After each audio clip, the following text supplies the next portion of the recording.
Bom, nós somos o grupo 1, composto pelo Bernardo, a Gabriela e o Vandir, e nós vamos fazer uma apresentação sobre a anatomia aplicada da massagem cardíaca durante a ressuscitação cardiopulmonar. Bom, primeiro é importante a gente notar que durante a história da humanidade, várias pessoas caíram desacordadas, sem respirar, e esse era o sinal mais óbvio de que algo não estava certo, e também várias pessoas tentaram ajudar. Porém, até o século XVI, a gente teve muita dificuldade no desenvolvimento de alguma técnica de ressuscitação que fosse efetiva. Isso aconteceu porque a gente tinha um método científico ainda muito pouco desenvolvido e a gente também tinha uma cosmovisão da igreja primitiva que não via com bons olhos as técnicas de ressuscitação. Isso começa a mudar em 1543, com Versalhes. Ele lança um tratado de anatomia humana, em que faz descrições e tentativas de ressuscitação de coração de animais, mais precisamente de porcos, e isso abre uma nova porta na ciência. Já no século XVIII surgem as primeiras tentativas de ventilação artificial com manipulação do tórax e do abdômen, isso porque a respiração era o sinal mais óbvio de que algo precisava ser revertido antes que a pessoa pudesse acordar. Já no século XIX, surgem os primeiros métodos considerando princípios de anatomia e fisiologia.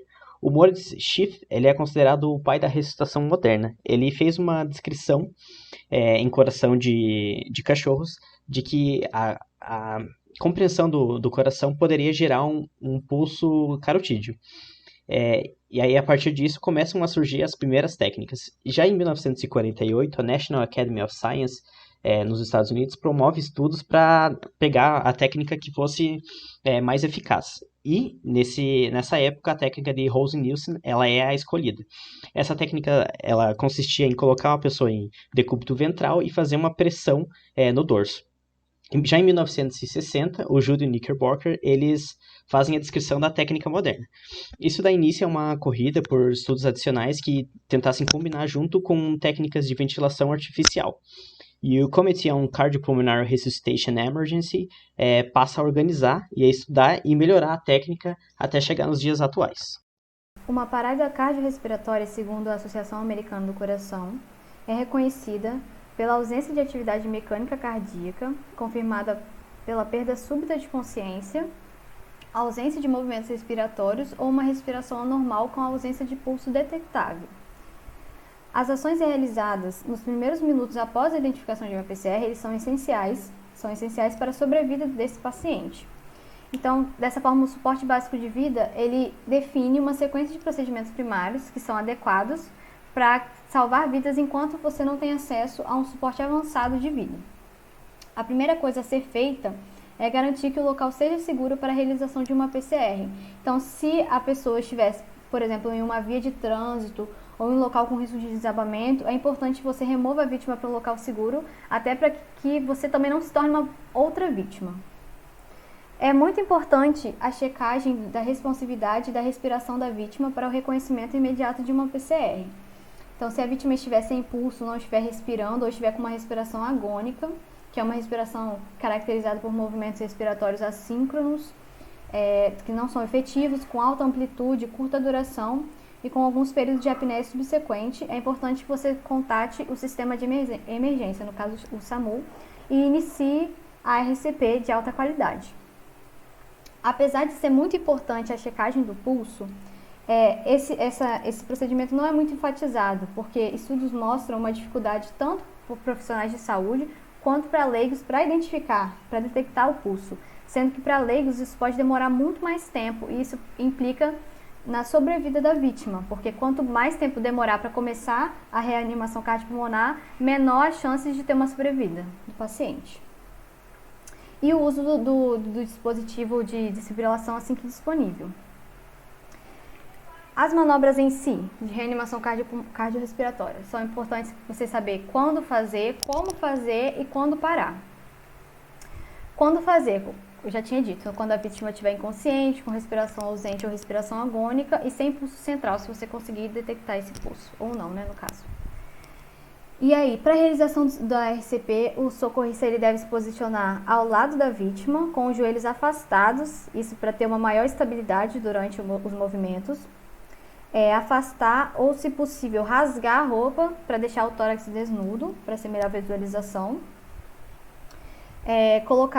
Posicionar a região hipotenar de uma das mãos sobre o externo da vítima, 2 dedos acima do processo tifoide e a outra mão sobre a primeira, entrelaçando-a, e estender os braços de forma que fiquem a 90 graus acima da vítima de PCR. É importante que as compressões sejam numa frequência de no mínimo 100 compressões por minuto, e normalmente quando é ensinado o RCP, algumas músicas são utilizadas para auxiliar na marcação do tempo entre uma compressão e outra. As compressões devem ser de no mínimo 5 centímetros de profundidade e no máximo de 6 centímetros de profundidade. Esses valores estão associados a uma maior probabilidade de desfechos favoráveis em comparações a compressões menos profundas, mas ao mesmo tempo, compressões demasiadamente profundas podem ocasionar lesões não fatais, mas pode ocasionar lesões. Isso é muito complicado porque quem não tem experiência não tem como você saber qual é a profundidade de 5 centímetros ou 6 centímetros. Então é importante que isso seja ensinado e que tenham práticas para que as pessoas saibam a profundidade certa para que não cause nenhuma lesão posterior. É importante também permitir o retorno completo do tórax após cada compressão, mas sem retirar o contato das mãos com o corpo da vítima. Isso é muito importante porque o retorno da parede do tórax cria uma pressão intratorácica negativa que promove o retorno venoso e o fluxo cardiopulmonar. É importante minimizar as interrupções entre uma compressão e outra e, caso necessário, revezar com o socorrista a cada 2 minutos, mais ou menos, para evitar que tenha uma fadiga e que haja compressões de má qualidade, né? E aí, quando parar, as manobras elas devem ser ininterruptas, exceto se a vítima se movimentar na chegada da equipe de socorro, por exaustão do socorrista, que aí seria necessário ter outro socorrista para auxiliar, ou se a cena se tornar insegura para você e para a vítima. Antes das ventilações, é importante que haja abertura das vias aéreas para pesquisa de se tem corpos estranhos ou alguma coisa que esteja atrapalhando a respiração. E essa abertura das vias aéreas só deve ocorrer depois de ser feita as compressões, porque para não retardar o início da RCP, né? Essa abertura das vias aéreas pode ser feita de 2 formas: através da inclinação da cabeça e elevação do queixo, e através da elevação do ângulo da mandíbula, sendo que a primeira não é recomendada quando há uma suspeita de lesão cervical. Na primeira manobra de inclinação e elevação do queixo, é importante você posicionar os dedos de uma das mãos do socorrista no mento, tracionando para cima e para frente, enquanto o polegar deprime o lábio inferior, e posicionar a outra mão na região frontal para fixar a cabeça da pessoa, da vítima, né? É importante você certificar-se de puxar ou elevar apenas as partes ósseas da mandíbula, tanto na inclinação da cabeça e elevação do queixo, como na elevação da mandíbula, porque a pressão nos tecidos moles do pescoço pode obstruir as vias respiratórias.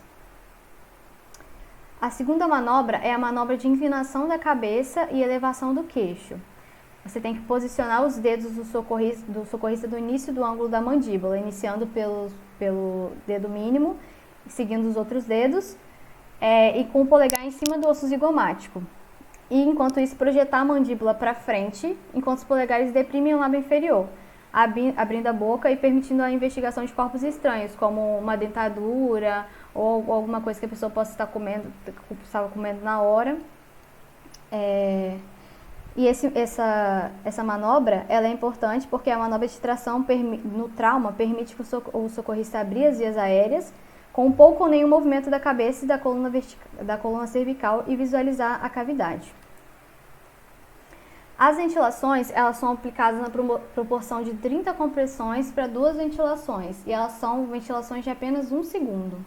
Elas devem fornecer ar suficiente para elevar o tórax da vítima, mas a hiperventilação é contraindicada, porque ela pode aumentar a pressão intratorácica e diminuindo a pré-carga e, consequentemente, diminuindo o débito cardíaco. E ela também pode causar uma insuflação gástrica, gerando regurgitação e aspiração. Todas essas coisas prejudicam a RCP de qualidade. É indicado que o socorrista utilize um método de barreira para a realização da manobra de ventilação, por mais que estudos mostrem que essa contaminação nessa manobra não é comum, mas é importante usar métodos como máscara de bolsa ou a bolsa válvula máscara, que é essa que estão aqui embaixo. A desfibrilação, o DEA, né, é um equipamento portátil capaz de interpretar o ritmo cardíaco, selecionar o nível de energia e carregar automaticamente, cabendo ao operador, né, a pessoa, apenas pressionar o botão de choque quando indicado. A desfibrilação ela deve acontecer o mais rápido possível, para que a pessoa tenha mais chance de sobreviver. Assim que esse dispositivo estiver disponível, se você estiver sozinho, se a pessoa estiver sozinha, ela deverá parar as manobras de reanimação cardiopulmonar e conectar o aparelho. Porém, se tiver mais de um socorrista, enquanto o primeiro realiza a RCP, o outro manuseia o DEA e nesse caso a RCP só vai ser interrompida quando o DEA emitir uma frase como analisando o ritmo cardíaco, não toque no paciente, ou choque recomendado, afaste-se da vítima. E aí tem várias formas, tem algumas formas de posicionar as fases do DEA, que são duas, né? E quando o DEA disser que está analisando o ritmo cardíaco, não toque no paciente, é importante você solicite que todas as pessoas que estiverem em volta se afastem e observe se há alguém tocando na vítima, inclusive se há outro socorrista que está aplicando RCP, né, tocando na vítima. Se o choque ele for indicado, o DEA ele vai dizer, choque recomendado, afaste-se do paciente. E o socorrista que estiver manuseando o DEA deve solicitar que todos se afastem e observar se realmente não há ninguém, nem ele mesmo, tocando na vítima e pressionar o botão indicado pelo aparelho para aplicar o choque. A RCP ela devem ser iniciadas pelas compressões torácicas imediatamente após o choque. A cada 2 minutos o DEA vai analisar o ritmo novamente e poderá indicar outro choque se necessário ou não. Se ele não indicar, você tem que reiniciar a RCP imediatamente caso a vítima não retome a consciência. E mesmo se a vítima retomar a consciência, o aparelho não deve ser desligado e as pás elas não devem ser removidas ou desconectadas até que o SAMU, né, os socorristas, eles assumam o caso. Bom, um pouco da anatomia do coração. O coração ele se localiza no mediastino médio, predominantemente do lado esquerdo do plano mediano, a cerca de 8 a 9 centímetros da linha média que determina o plano mediano. A gente tem ali o ápice do coração, que fica na região do quinto espaço intercostal. Aí nós temos diversos marcos importantes, como a face externocostal, que consiste basicamente do ventrículo direito, com uma parte do átrio direito e uma parte do ventrículo esquerdo. Essa é a face mais visível quando a gente olha o coração de maneira frontal. Nós temos a face diafragmática, com o tendão central do diafragma, que prende o diafragma e o coração. Essa face ela é formada basicamente pelo ventrículo esquerdo e parcialmente por o ventrículo direito. A gente tem a face pulmonar esquerda, que ocupa a impressão cardíaca do pulmão esquerdo, formada basicamente pelo ventrículo esquerdo. A gente também tem a face pulmonar direita, que volta-se para o pulmão direito e é formado pelo átrio direito. E é importante a gente também notar que o coração está basicamente localizado posteriormente ao corpo do externo, e a coluna vertebral ele fica anterior à coluna vertebral. Bom, quanto à anatomia de superfície do coração, nós temos 4 limites, basicamente. O limite superior ele é formado pela borda inferior da segunda cartilagem costal à direita até a borda superior da terceira cartilagem costal. O limite direito é delimitado pela terceira cartilagem costal à sexta cartilagem costal. O limite inferior ele é delimitado pela sexta cartilagem costal ao quinto espaço intercostal, próximo à linha médio-clavicular. Também perto da linha médio-clavicular a gente tem o ápice do coração. O limite esquerdo ele é formado pelo quinto espaço intercostal, próximo à linha média clavicular, até a borda inferior da segunda cartilagem costal esquerda. Também é importante a gente notar aí que o processo tifoide está muito próximo ali à minha face diafragmática e também localizado muito próximo aos ventrículos. Bom, com relação aos mecanismos que garantem o fluxo durante a ressuscitação, a gente tem duas hipóteses, a hipótese da bomba cardíaca e a hipótese da bomba torácica. A hipótese da bomba cardíaca ela defende que basicamente existe um esmagamento do coração entre o corpo do externo e a coluna vertebral e, portanto, se cria um gradiente de pressão entre o ventrículo esquerdo e a aorta e o ventrículo direito e o tronco pulmonar. E como a gente tem esse gradiente de pressão no sentido correto, o coração vai acabar fazendo um fluxo de sangue no sentido correto. Já a hipótese da bomba torácica, ela defende que o sangue vai fluir a partir do tórax para uma geração de pressão intratorácica maior que a pressão extratorácica vascular. E o que garantiria o fluxo no sentido correto é o nosso sistema de válvulas venosas. A hipótese da bomba cardíaca ela parece mais promissora, porque a partir de ecocardiogramas transesofágicos durante uma ressuscitação, a gente consegue observar uma abertura da válvula mitral e uma regurgitação atrioventricular, que são características um pouco diferentes do que a gente espera durante uma contração pelo mecanismo normal do coração, mas também não é o que se espera durante a hipótese da bomba torácica. Isso nos leva ao ponto anatômico de pressão, a um ponto onde seria melhor para a gente gerar uma pressão, levando em conta condições anatômicas. A gente tem um estudo que definiu 2 espaços ali sobre o externo, sobre o corpo do externo, da segunda à quarta costela e da quarta à sexta costela. O que acontece é que na região delimitada pela segunda à quarta costela, as estruturas típicas que a gente tem logo abaixo são os átrios, e da quarta à sexta costela a gente teria uma presença muito maior dos ventrículos, e portanto essa região ela parece ser muito mais promissora. E bom, a gente estamos definindo uma linha ali intermamelar e definindo um ponto cruzando ali com o plano sagital.